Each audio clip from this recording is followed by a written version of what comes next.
ជំរៀងច្រៀងថ្មីនឹងក្រោយបងអងជំរៀងនាងក្រធ្ងរស្ដាយស្រនង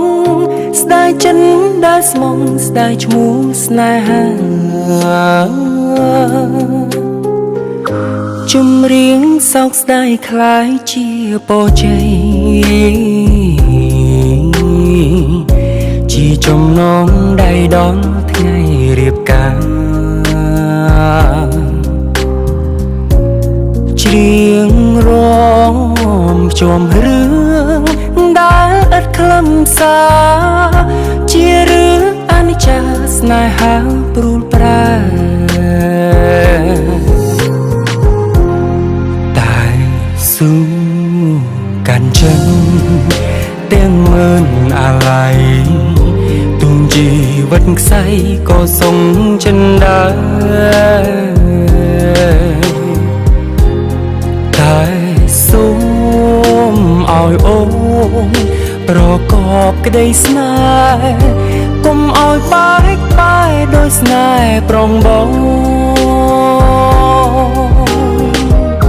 ជំរៀងអាឡ័យក្នុងថ្ងៃបែកគ្នាទាំងភ្នែកច្រៀងលាគ្រាធ្លាប់ឆ្លើយឆ្លងលារឿងទាំងអស់លាឈ្មោះអូនបងលាចិនដែលបងឆ្លងស្ពានជីវិត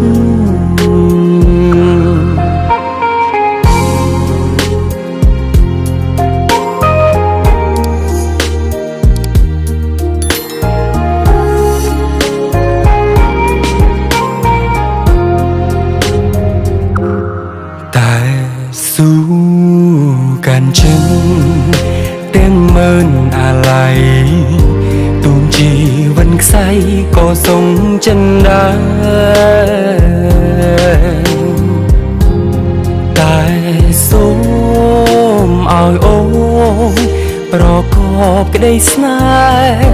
កុំឲ្យបែកបាយដោយស្នេហ៍ប្រុងបងជំរៀងអាឡ័យក្នុងថ្ងៃបែកគ្នាទាំងភ្នែកច្រៀងលាគ្រាធ្លាប់ឆ្លើយឆ្លងលា